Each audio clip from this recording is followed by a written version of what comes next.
¿Qué es una bala de plata? Y a los hombres lobos y a brujas y en fin. Es un remedio generalizado en contra de maleficios y de seres perversos como este que está aquí puesto, ¿no? Entonces, la cuestión es que en nuestro mundo de los algoritmos para modelar distribuciones y nichos, se han hecho en ciertas ocasiones los intentos de buscar la bala de plata. La bala de plata, pues, es el mejor método, ¿no? De hecho, en cierta forma, eso ocurre porque hay un método que se utiliza de manera mucho más generalizada, que es Maxent. Entonces, la pregunta que nosotros nos hemos hecho es si realmente existe el mejor método. Town les presentó en una de las pláticas anteriores los resultados de un primer intento en que hicimos unas poquitas especies virtuales y tratamos de ver pues cuáles eran los resultados de aplicarle 3 algoritmos diferentes a esas especies virtuales. Y nos resultó que había diferencias importantes. Además, eso es muy sabido, todo el mundo sabe que los algoritmos no funcionan igual. Lo que pasaba es que nosotros habíamos pensado que muchas de estas olimpiadas que se han hecho de métodos adolecían de muchos problemas, porque se estaban presentando de manera asistemática los problemas a los métodos. Entonces, lo que nosotros pensamos es que teníamos que hacer una cuestión más de tipo sistemático. Para nosotros eso significa entender cuál es el objetivo de la modelación. Estamos tratando de estimar un nicho, lo cual quiere decir un área potencial para transferir, como en el caso de especies invasoras o cosas por el estilo. O estamos queriendo modelar el área de distribución, que es lo que nosotros entendemos como estrictamente Species Distribution Modeling, y lo estamos queriendo hacer con conocimiento de la M o sin conocimiento de la M y en qué estructura del diagrama de BAM, ¿no? Entonces, lo que les voy a reportar ahora son resultados de un trabajo que todavía no hemos publicado, que estamos apenas escribiendo el manuscrito. Ya lo habríamos acabado, si no es porque el profesor Peterson siempre está viajando y entonces es difícil trabajar con él, pero, o no. ¿Quién no ha traído? Se molestó. Entonces, todavía no está acabado, pero ya casi está acabado. Y la idea principal es un teorema que hay en la teoría de la optimización que se llama el No Free Lunch Theorem. Es un teorema de lo más interesante, tremendamente general. Se aplica a cualquier tipo de algoritmo que optimice algo. Y casi todos los que nosotros utilizamos optimizan alguna cosa. Este teorema general lo que dice es que si uno promedia un algoritmo sobre todos los posibles problemas, el resultado va a ser promedio también. No hay un algoritmo que sea bueno para todos los posibles problemas. Es un resultado bien general. Ahora, es teórico, porque ¿cuáles son los posibles problemas? Puede ser una cantidad infinita de posibles problemas.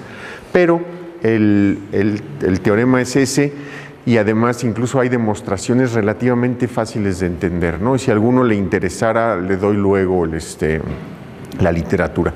Pero es una idea sumamente poderosa.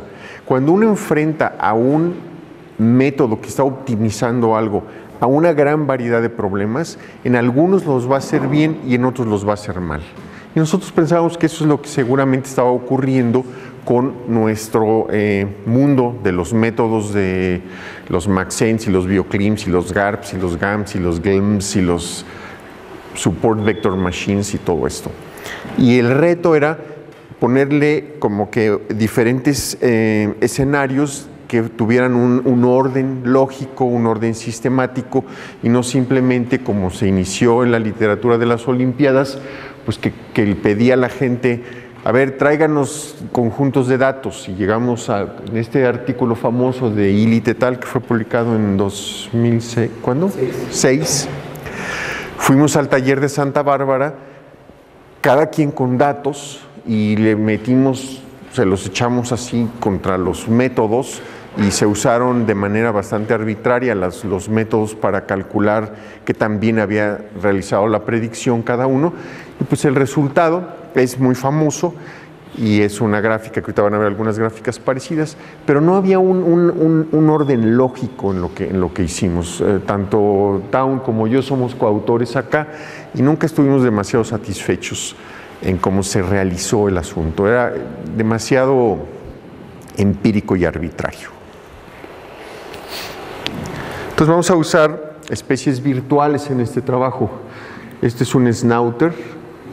Yo supongo que casi todos ustedes conocen a los snouters. Son de unas islas del Pacífico y son virtuales, no existen. ¿Okay? Entonces vamos a usar especies virtuales. Y la especie virtual tiene al menos dos componentes. Tiene que tener un nicho fundamental y tiene que tener una estructura de barreras geográficas. Entonces una verdadera especie virtual tiene que estar descrita no solo por las preferencias ambientales, sino también por si se puede mover o no en el espacio geográfico. La especie virtual tiene acuérdense de la dualidad de Hutchinson, ¿no? Tiene sus preferencias ambientales y cómo se mueve en el espacio. También podría tener competidores, ¿no? Que no le pusimos, o depredadores, o podría tener mastozólogos que los colectaran bien o mal, o que por colectarlos los extinguieran, en fin. Pero nada de eso va a estar allí. Y finalmente, que esto es escandaloso para alguien que trabaje para la Universidad de Kansas, podría evolucionar. Podrías el nicho ese, estarse cambiando de posición, o haciéndose grande o chico, o torciendo en la dirección en la que está. Pero nada de eso lo vamos a hacer. Entonces, son especies virtuales que tienen un nicho fundamental y pueden o no tener una barrera geográfica. Y las programó nuestro postdoc Xiao Huijie, ¿así se pronuncia? Que es un postdoc chino que tuvimos Town y yo el año pasado. Es una persona que tiene una capacidad para manejar las computadoras que es, sí, completamente inverosímil, ¿no? De que entendió el problema a que desarrolló una aplicación completísima en Java, pasaron como 3 días o 4, ¿no? Una cosa verdaderamente hasta molesta, la capacidad que tenía de cosas. Entonces, y lo hizo para su parte del mundo, ¿no? Que es China. Entonces lo que nosotros hicimos fue puso los nichos, ahorita les voy a dar un ejemplo, o sea, les voy a poner la ilustración, pero la primera cosa es que hizo 7 especies virtuales. Cada una tenía un nicho colocado en diferentes regiones del espacio de nicho, porque como acabamos de ver en la anterior presentación, no es igual estar en el centro de la nube que estar en la periferia de la nube. La segunda cosa que hizo fue hacer para cada una de esas un nicho muy pequeño con un volumen de la elipsoide muy compacto o muy amplio, situado en cada uno de sus lugares. Eso ya hace 14 posibilidades, porque puede ser chico o grande en 7 posiciones. Luego, para 3 escenarios, el que nosotros llamamos Classic BAM, que es donde hay un área favorable y un área de movimientos, y entonces básicamente lo que quiere decir aquí es que hay una barrera que hace que parte del área favorable no sea accesible. ¿Ok? Hicimos el Wallace Dream, en el que lo único que impide que la especie se distribuya es la barrera, porque el área favorable es mucho más amplia, pero la especie no ocupa toda el área favorable porque hay algún tipo de barrera, ¿no? Que podrían ser especies de islas, especies de partes altas de montañas, cosas de ese estilo. Y luego la que se llama el Hutchinson Rim, donde toda el área favorable, que es la azul, es accesible. Está contenida dentro de toda el área que la especie puede visitar y moverse. Entonces, ya teníamos 14 por 3 son 42 y 10 réplicas. Entonces, en el anterior ejemplo que les puso Peterson con especies virtuales, no hicimos réplicas. Entonces no teníamos mucha idea de lo que le hacía la variancia a a estas cosas, ¿no? Bueno, ahí es donde lo hizo. Generalmente todas las especies virtuales que hacíamos tenían áreas por acá y por acá. Y ahí están sus, en 3 dimensiones. Había especies muy periféricas como esta o como esta o como esta. Esta es periférica en un sentido curioso, porque es periférica pero central, ¿no? Porque yo creo que es una de las cosas que no hemos enfatizado suficiente, es que uno debe de conocer la estructura del espacio ambiental en donde está trabajando. Debe uno siempre desplegarlo, verlo con alguna herramienta de visualización, porque tienen formas tremendamente extrañas. Entonces, una especie que esté ocupando el mismo tamaño de nicho, pero que esté acá, se porta completamente diferente que una que esté acá, porque aquí no hay espacio de nicho hacia donde moverse, mientras que acá está rodeada todo de espacio. Entonces los algoritmos se portan muy distinto aquí, o que acá no se diga, ¿no? Además, acuérdense la otra cosa, es que esta nube no es estática. Esta nube está todo el tiempo cambiando de forma. No he logrado hacer andar las animaciones en la Mac, pero cuando ve uno cómo se está moviendo la nube, por ejemplo, del Pleistoceno acá, es verdaderamente impresionante. El clima es algo tremendamente dinámico.